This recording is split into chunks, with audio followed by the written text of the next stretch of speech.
Yeah. Hey guys, this is Aisha Shelton. And this is Kevin Shelton. Welcome back to Marriage and Real Estate. Welcome back, everybody.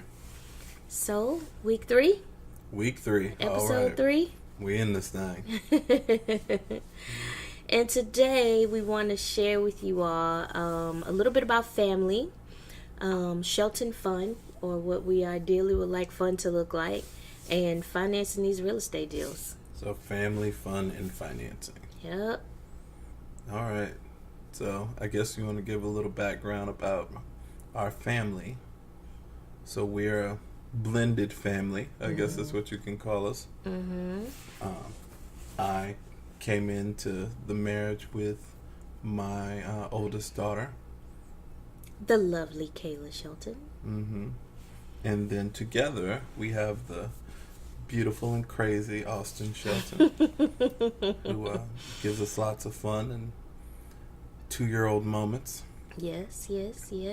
And together, we put it all together to be the Shelton family. Yeah, so I think in episode 1, we talked about the story of how Kevin and I met and how he kept talking about this chick named Kayla, and Kayla turned out to be his daughter. And when Kevin and I were dating, one of the things that I admired the most, and this was before I met Kayla, right? So, Kevin has a kid, and you don't just introduce your kid to anybody. So at the time, I was just anybody. So I spent a lot of time with Kevin on the phone, and he would have his earpiece in, and I would hear Kayla and Kevin at the grocery store or kind of moving about the house. And I just really loved the way that he treated Kayla. And when I was, when he was on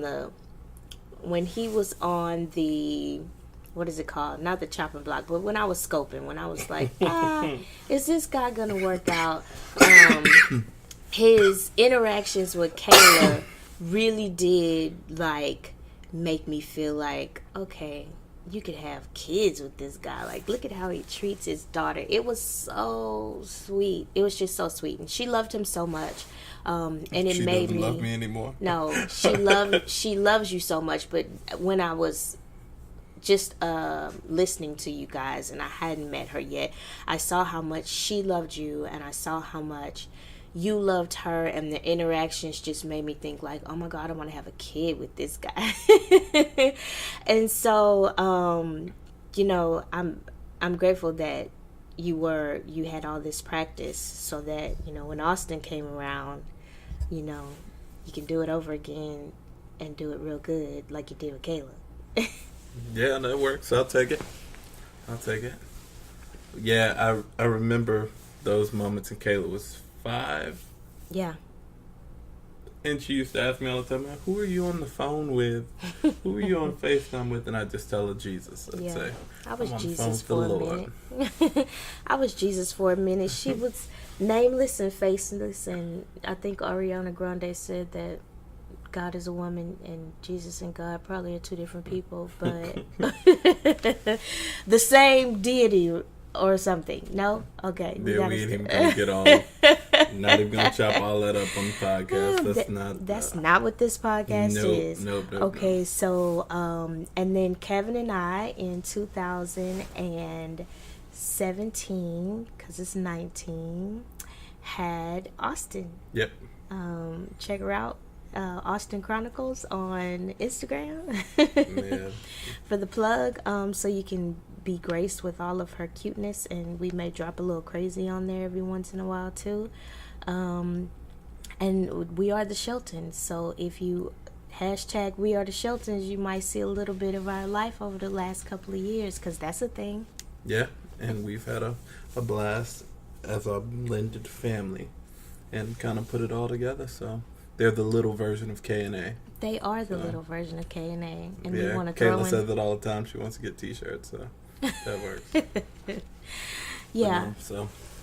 So family. So we talked about how we do our family and how our family's structured. And for us, it's very important that we... Did we talk about how family was structured? We didn't. Well, we did. We talked about Kayla and Austin and... we have a Kayla and we have a Austin. That's our family structure. We got 2 daughters. It is me and you. Structure. There you go. Big box. Yeah, but Structure. I think it's also important to talk about, we have a blended family. So Kayla spends time with us. Yeah, so we have Kayla every afternoon, and then every weekend, and then of course we have Austin all the time. We wish we could give her back to somebody most of the time. I'll keep her forever. Okay, I'm not keeping her forever. Yeah, She's so on the countdown. That's a unique custody situation. Most fathers typically have that every other weekend custody situation, and Kevin was really adamant about Kayla seeing him every day and Kayla spending time with him. And so I mean, if you met Kevin, when you meet Kevin, if you meet Kevin, you'll see, just why he's such an awesome person. But I mean, most people would think like, oh, keeping your kid every other weekend is a benefit. But for Kevin, that wasn't even an option, and certainly something that he fought hard for, because he wanted to play a major part in his daughter's life, even if he couldn't be with her every day. He wanted her to see his face every day and to be a major part of her life on a daily basis, and he made that happen. So we're a blended family. We're an awesomely blended family. Hey man, you just give me all the shout outs. I'm gonna have to send you more flowers. You my shiny penny, so I spit on you and shine you up a little bit. I'll take it. One of the things that we incorporate in our family is a family meeting. Yep. Right? And growing up, my mother would try to do family meetings, and they were a fail. And as children, we had no appreciation for the family meeting. But as an adult, I see how valuable family meetings can be. And so, I kind of brought that back, like, oh, we should have a family meeting on Sunday. And Kevin agreed. And it gives us the opportunity to talk about what some of our successes are for the week. What some of our challenges were and what we could do different. And that could be from homework or maybe sending an email. It can be anything that's either a success or a failure. So if you got a good field trip, great, that's a success. Or if you got an A on your progress report, that's a success. If we finished the project strong, or Aisha had a speech or something, it's all successes. And then equally we share not only the triumphs but also the failures. Yeah. So I think it's kind of valuable to talk about what are some of the benefits of the family meeting for us and for the kids, right? So it allows the Kayla, not really Austin because she's 2. I mean, she kind of sits around, but it gives Kayla the opportunity to think critically about her week, or to just think critically in general. So, what are some of your successes? And she'll come back and she'll say something like, oh, I had fun at recess. And I'm like, nah, come back, bring it back. What are some of the things that you think you did well that you were proud of? Or even, what were your challenges? Like, you really have to think back to think about what your challenges are and what possible solutions could be for that. And so we also talk about business, and we want the girls to see us as a family talking about business and talking about money.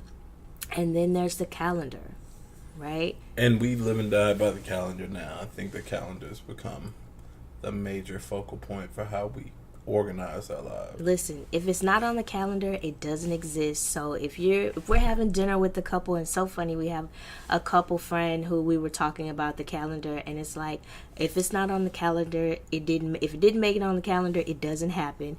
And so the calendar definitely is the life and death of the Shelton family. So what's happening for the week, what bills need to be paid, who's taking who, where, the calendar is everything. I think we should put a screenshot of the calendar somewhere. I think I might put a screenshot on the calendar on the Marriage and Real Estate social media.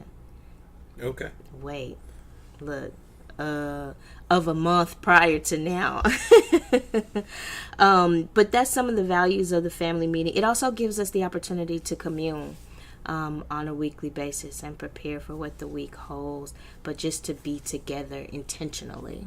And I think that's a good segue into the fun part. So if you look at how we have fun, a lot of that is scheduled, right? Like, of course, there's the day-to-day interactions, and we try to make the most of moments. But one of the things we're doing now as we get busier is trying to make intentional effort to have those free moments of just fun.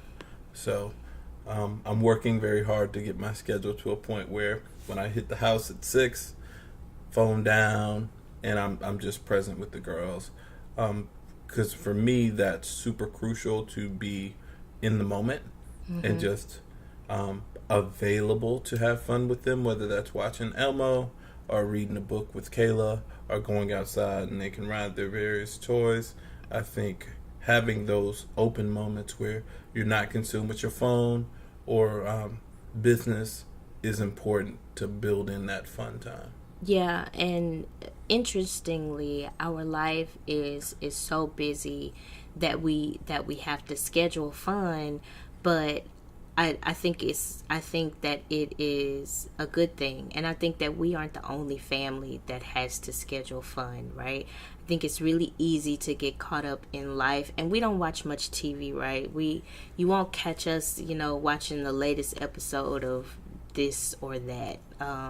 We just don't. But I try to catch Game of Thrones when I can. When's the last time you watched Game of Thrones? I watched it when it premiered. Okay, before that. I mean, it hadn't been on in like a year. Okay, so you were all the way caught up with Game of Thrones and you were ready for the premiere. I didn't watch it religiously, but I caught up on it over the past year. We don't watch TV. That's true. We don't watch TV very much, or but when I'm on a plane, I'll catch an episode. Okay, that makes sense. But one of the things that I want to do, which catch me a few episodes from now and ask me if I actually make good on this, but to plan weekly opportunities for fun that the family does. So, or weekly, that's tough. That means every Saturday we're doing something, or Sunday. And I'm gonna be real honest, that's not happening. Maybe monthly there will be a maybe dedicated bi-weekly. I don't say monthly fun. That sounds horrible. Okay, let's shoot for bi-weekly. But anytime we go like to the zoo for a party, or we pass by Discovery Green and I see families on the splash pad or having lunch on the lawn, I'm like, dang, this is so cool. I should do this. I should take the time to plan to do this. We need a fun journal. We need a fun journal. That would be fun. Point of power, fun journal. Fun journaling. This is only for people who don't really take the time to have fun. Yeah, if y'all are having fun out there, please don't listen to us. Yeah. If you already have fun. We're trying to build fun into our lives. Yeah. Which, we enjoy what we do, so to some degrees that can be viewed as fun. But making sure we have intentional moments with our children and intentional moments with each other. Because not just with the kids, we also have to build in fun with each other. So we're out at a conference in Dallas, which is super exciting, and we're spending a little bit of time together, which always stealing a moment is great, especially in such a hectic schedule. So I'm happy to just be hanging and free of work or anything else, and I can be present kid free in 03.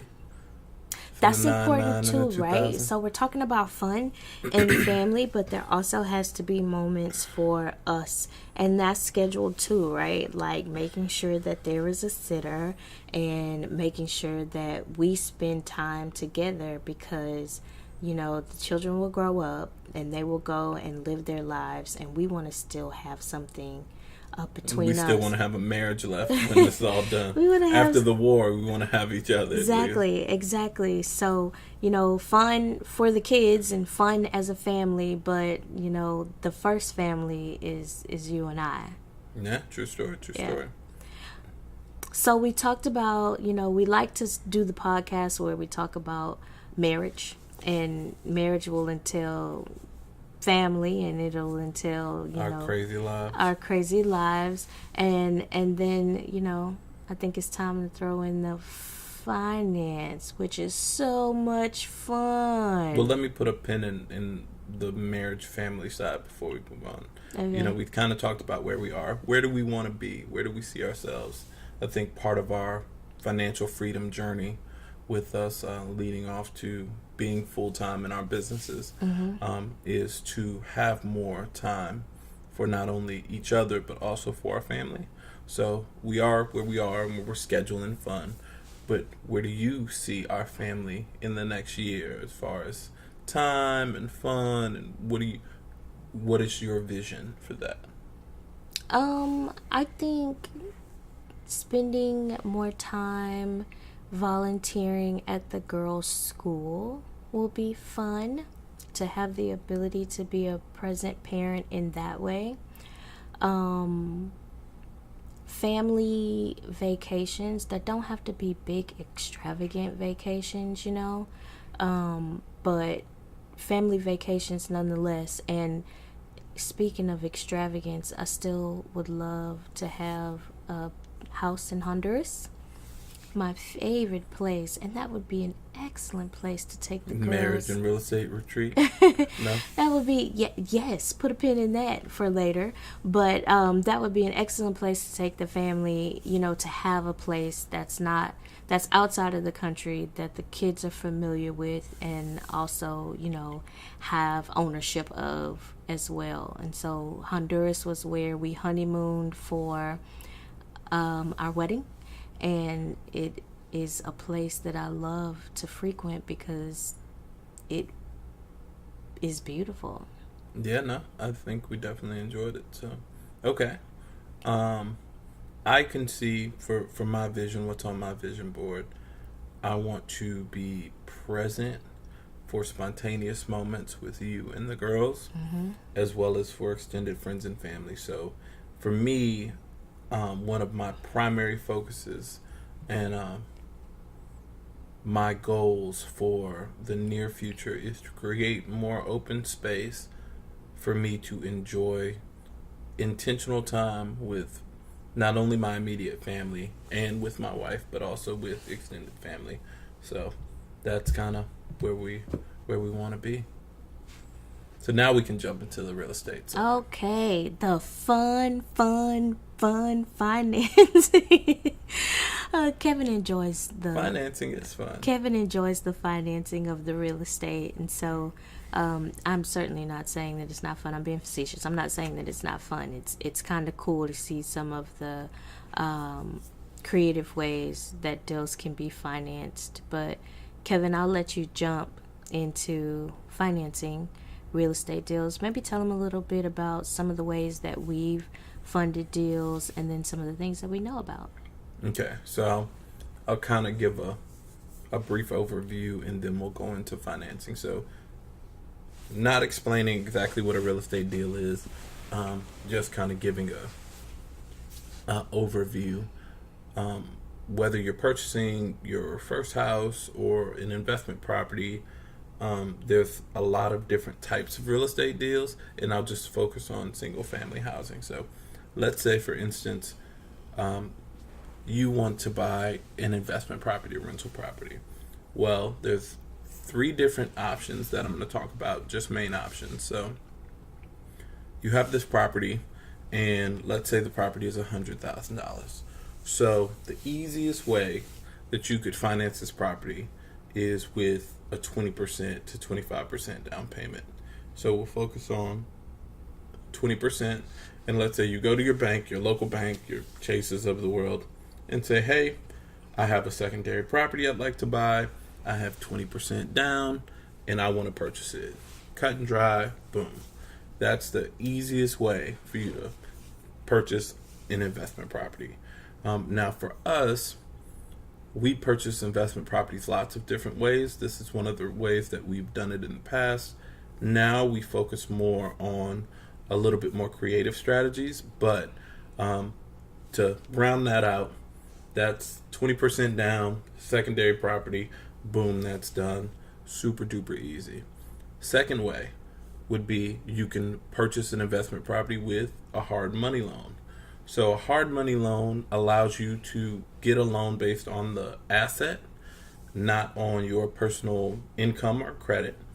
So what that entails is that property that's $100,000, maybe it's worth, let's say, $150,000.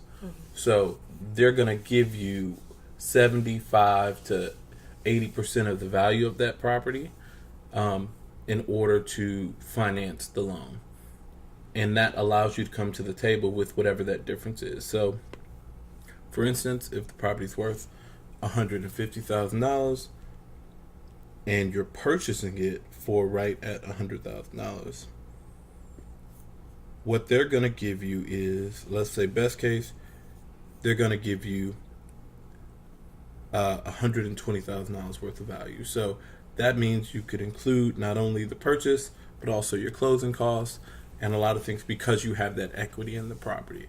So that would be a really good deal because you're buying it at a $50,000 discount.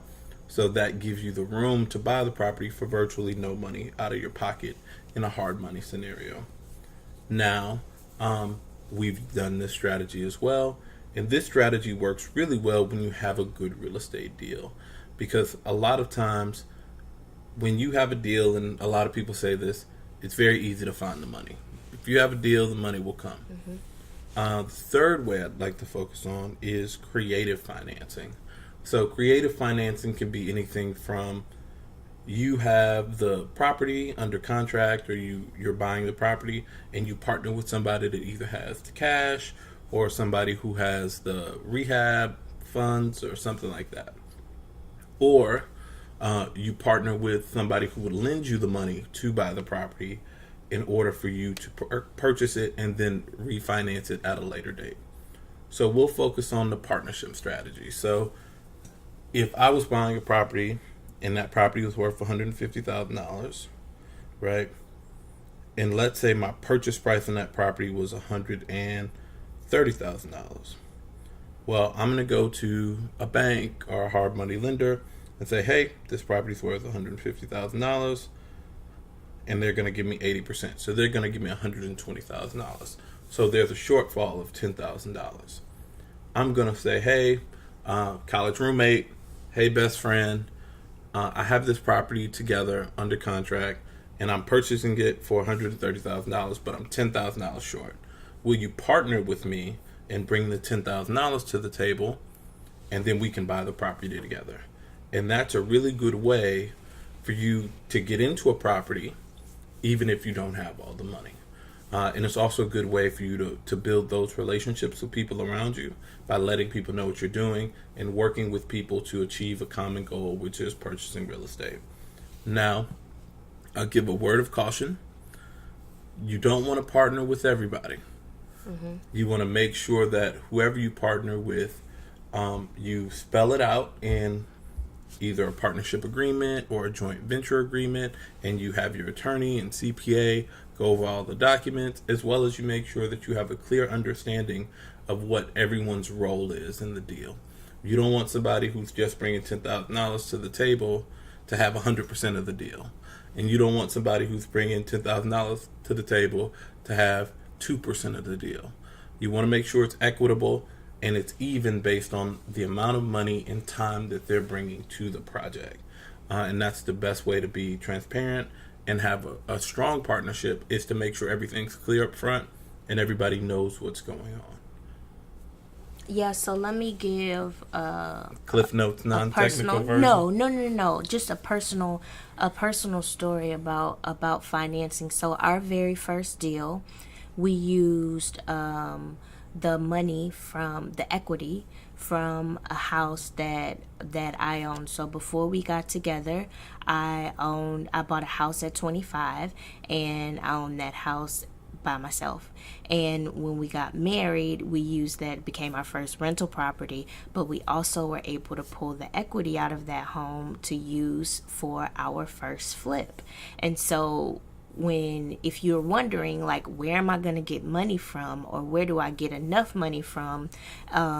If you own a home, then you may have equity in that home. If you own the home for quite some time, you may have equity in that home, and you can pull that equity out. And I think we did a home equity line of credit, or a HELOC, and so we pulled I think it was about $30,000 out. We used it for the renovation. When we sold the house, we put the money back into the home equity line of credit, and then we can pull it out to use it again if we needed it. And so you don't have to have 20% down. You can find money somewhere. It can come from It can come from a lot of different sources, and that's one of them.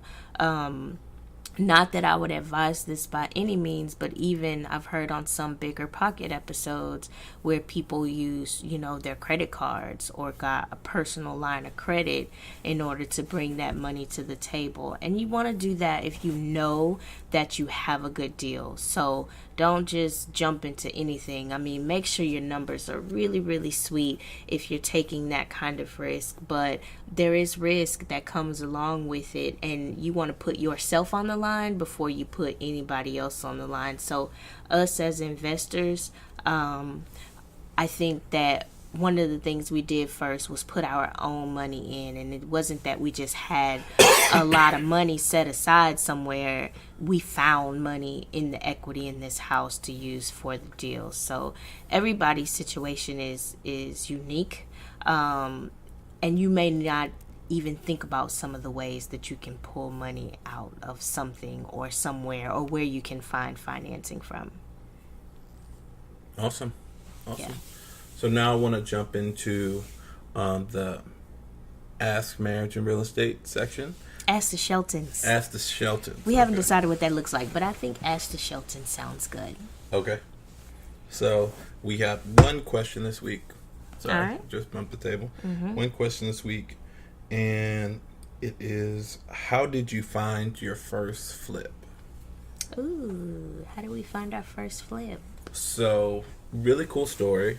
We were listening to an episode of Bigger Pockets, or I was, and I heard a really interesting story about a couple who, husband and wife team, and they were buying properties off auction sites. Online auctions are either distressed properties that are bank owned, or foreclosures or something like that, some type of situation to put them in an auction setting. And they were buying these properties through an auction site called Xome, Xome. Mm-hmm. And they were able to buy about 2 or 3 properties and get into flipping. And this was in 2017. And we listened to this episode, and I was like, oh man, we got to go on Xome. And it just so happens that about 2 or 3 days later,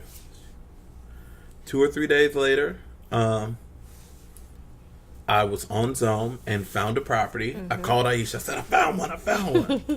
And I actually drove out to the property. They say, do not drive out to the property. It's like clearly said, do not go to property. But I knew it was vacant. I drove out. I looked at it. I looked inside the windows. It had been vacant for a while. I said, this property looks good. I know what I can pay for it. I know what I do to it. So I felt comfortable running my numbers and understanding what the max amount that I can pay for it would be. And nobody else had checked it out. So we started bidding on the property. It started off like $100,000, and then it ended up going up and up and up and up. And I was like, oh man, well, the max that I was willing to pay for this property was $120,000. Mm-hmm. And the final bid, we had stayed first place the whole auction until like 5 minutes from the auction. And then it went up to like 119 or something. And then they lowered the amount. So I won the final bid at $120,000, right at my max point. So super excited. Now we're like, oh crap, we got to figure it out. So we had the HELOC, and we put together some additional funds, and We got qualified for the loan. We had our credit right. We had our income levels right. We got pre-qualified with the bank, not only through the auction site, but also with the hard money lender we have been working with. Shout out to Noble Mortgage and Investments. And we used them to finance the property. We had to come to the table with $35,000 down, which was basically like the renovation cost. So that house, all in, I want to say all in, we were right at 160, 160 all in, including holding costs, because we ended up selling that property. That property was listed and on the market the day that Harvey hit, so it was kind of crappy because we were like, oh no, whether the house gonna flood or whatever. So it got listed, it went in, and then we had an offer right away at, I think we listed it at 195. Got an offer right away at like 180 or 170, and we were like, no. We ended up, we were a little bit nervous and a little bit scared because it was post Harvey and everybody was kind of freaking out. Thank God nothing happened to the house during the storm. But after the storm, people really weren't moving as quickly. And it was kind of the end of buying season. It was the fall. So we ended up taking an offer at 185. But we were giving like $6,000 or $7,000 at closing as seller credit to close. Which seller credit to close is money you give to the buyer for buying the house. So it ended up being a deal where we were going to walk away with maybe like $20,000. And or maybe like 17,000. I was like, but let's get it sold and let's get it done. And that buyer, the day that we were supposed to close, or a week before we were supposed to close, messed up their credit and was not able to close the loan, and asked if they could rent the house instead of buying it. And we said, absolutely not. And actually the inspector for that buyer stepped through our ceiling. So that was fun, and we got that repaired. And we ended up holding on to that house a little bit longer than we planned to. Relisted it at 190, got a full price offer, sold the house, made about $30,000, and walked away. Yeah.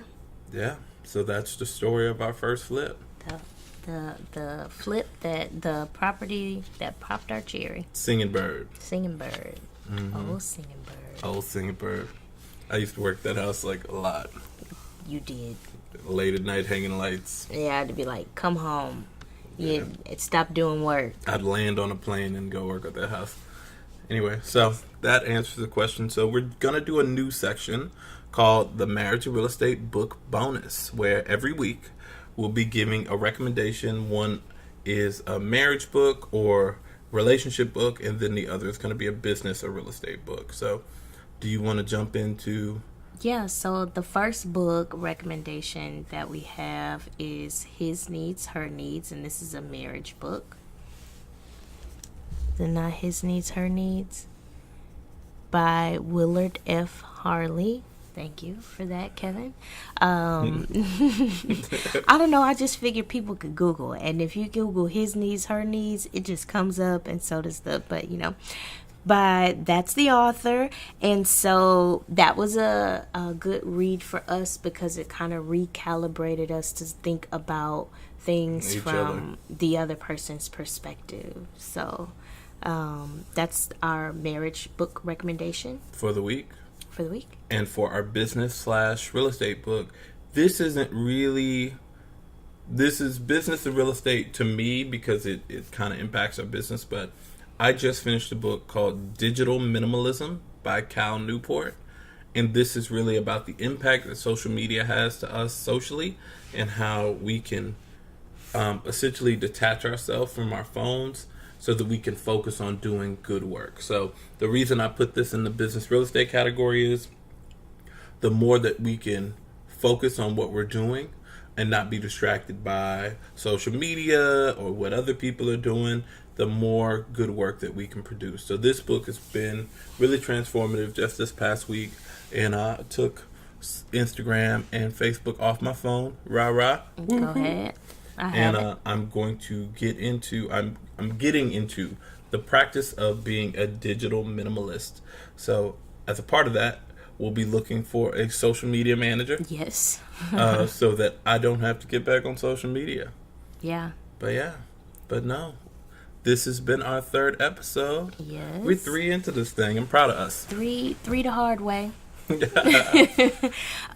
So, like the podcast. Follow the podcast. And subscribe to the podcast. And you can catch us on Google Play, Spotify, YouTube. We haven't gotten on Apple Music yet. I'm working out some issues with Apple. They have some errors. Stitcher. We're on Stitcher. We're on Pocket Cast. Pocket Cast, that's true. Yes. And all other major...